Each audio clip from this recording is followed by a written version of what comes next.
This time on One Foot Flipper, we talk about those things that people are afraid to talk about. Stay tuned. One Foot Flipper. Hey everybody, how's it going? Paige here, the One Foot Flipper. Here in the basement, just doing a little work.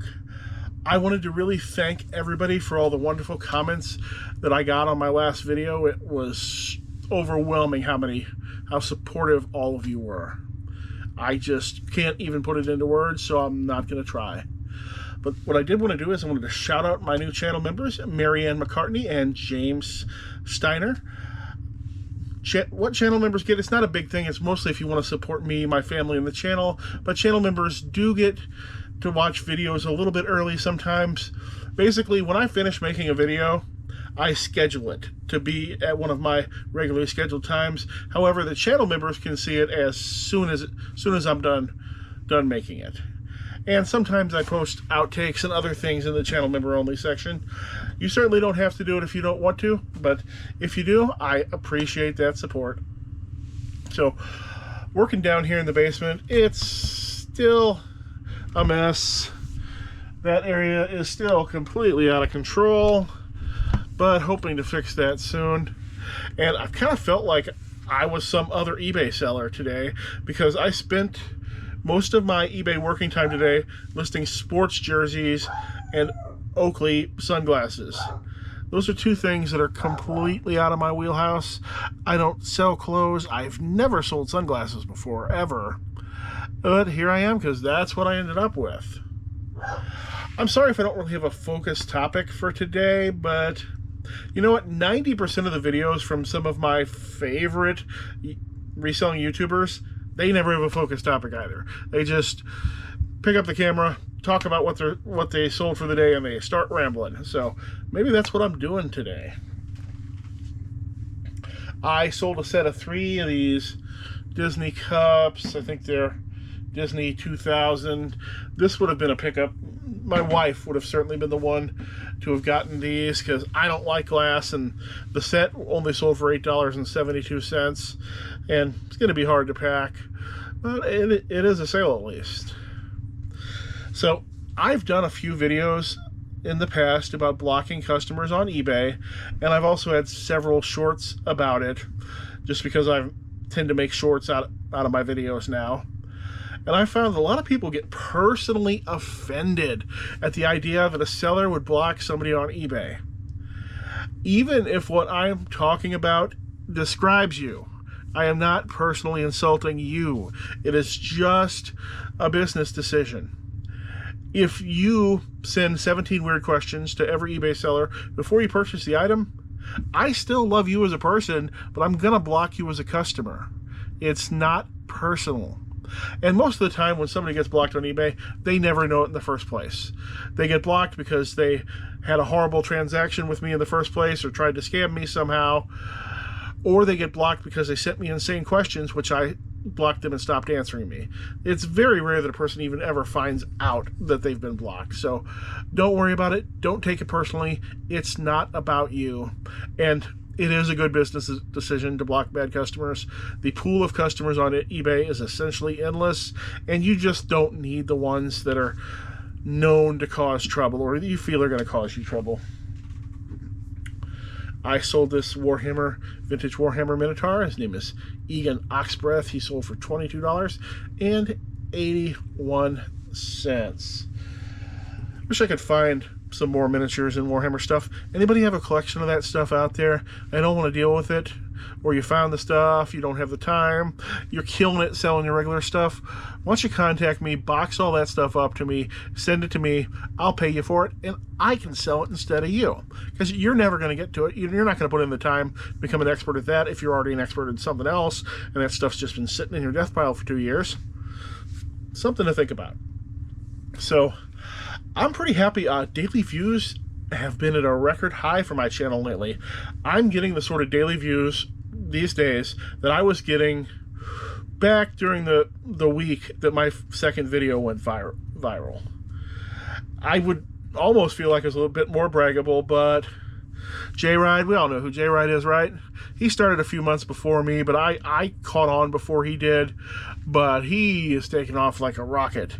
He's now getting daily views in the same range as Harry Tornado and the other six-figure sub people. And so, congratulations to him on that. I'm not sad that he passed me up.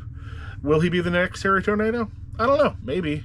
Although, I really think maybe more than next Daily Refinement, but subtracting any negative views you might have about that, like no pay group or anything else, because J-Ride, like Daily Refinement, is all business focused.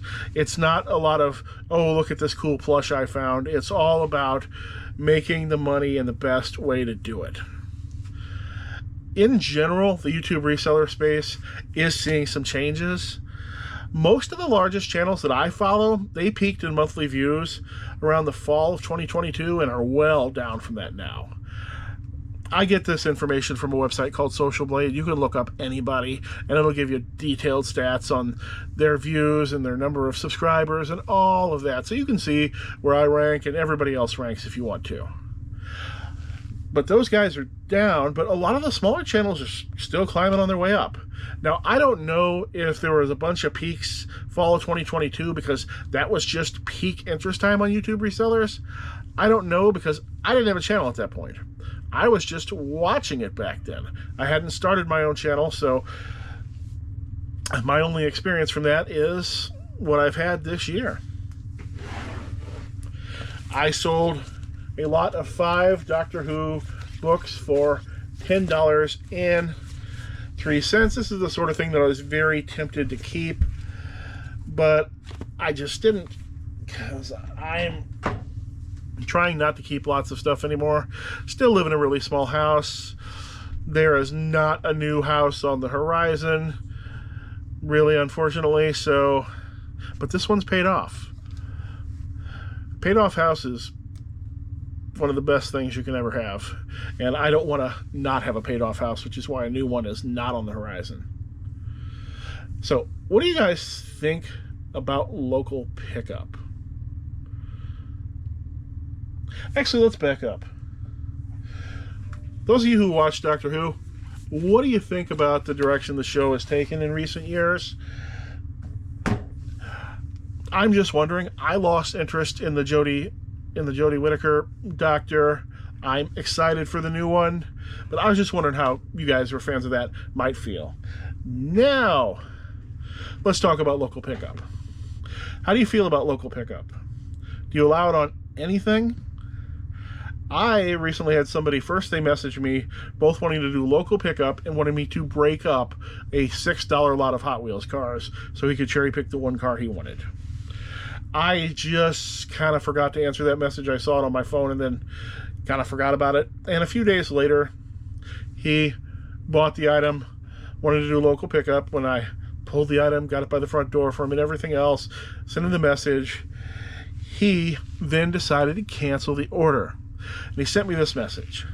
I noticed that when I initially clicked on contact the seller to ask the question, that the zip code shown for the item was 63131, which is the Des Peres area of St. Louis County.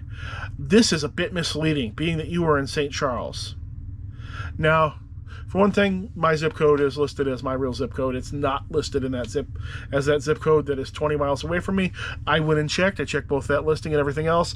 I've never had a 63131 zip code, so I don't know what is wrong with this person as far as that's concerned, if they just misread it or what, but also what possible benefit could come to me by pretending to live 20 miles away from where I live?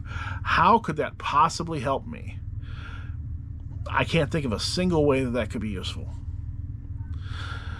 Honestly, the thing I hate about local pickup is because half the time local pickup just wrecks my day. When I've got something in the hopper, something coming up, and I don't know exactly when it's going to be, it seems to be all I can think about.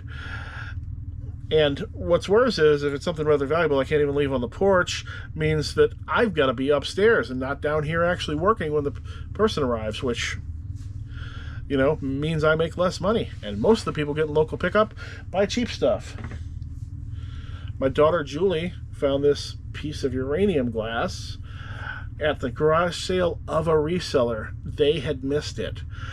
I've actually got a setup to show off stuff like this. See, I've got my little photo station, but my photo station has a black light. So you can actually see it all lit up. And the black light is useful for other things, both black light reactive things, and there's a certain rare printing of magic cards that are black, that they show up in black light in a different way, and it's very easy to pull them out of a huge box of them if you shine a black light over them. So it's useful for that as well. In personal news, I have officially talked to the prosthetic leg people to start the process of getting a new leg that fits right and that doesn't have a blown out knee. Because right now my leg socket, because I've gained some weight, doesn't fit right. So my leg is 2 inches too tall, and it's all wobbly because my leg's not what I've got of the leg isn't going all the way down in that socket, and the knee on it is blown out and not working correctly. So within a month or two, hopefully I will be able to walk around without excessive back pain or feeling like I'm going to fall over, which would be great because I need to get out to garage sales this season because I haven't had a massive collection buy in quite some time. Hey, if you have any massive collections to sell me, please let me know, but I haven't had one in a very long time, so I'm going to actually have to go out of the house and source. I sold this Nintendo DS game case, brand Hori, $18.62. This took about 3 years to sell. I think this was a personal item because it's rather expensive, but who wants it, you know? I think I started it at 20 and it got marked down a few times. Now currently it's right after Christmas, so Julie's home for Christmas vacation, so I always get less done when that happens. Even though she's 11 now and doesn't really want to play with me all the time or anything else, she still ends up needing things and got to make sure I feed her and everything else, so I don't get as much done. Hey, made an awesome mistake. I sold this Jeremy Toback CD, which is signed. I managed to sell it for $1.79 plus 63 cents shipping, because apparently it had been up for a while and had gotten down to my minimum $1.99 price point. It slipped through a 10% offer with me not noticing, and it accidentally had trading card shipping attached to it. So I'm going to pay about $1.50 for the privilege of sending this CD out. Would have made more money if I had thrown this in the trash immediately upon finding it. Okay, that's about all I've got today. Do you know anybody who throws media in the trash immediately upon finding it? If so, tell them about this channel. Hey, hope to see you again soon.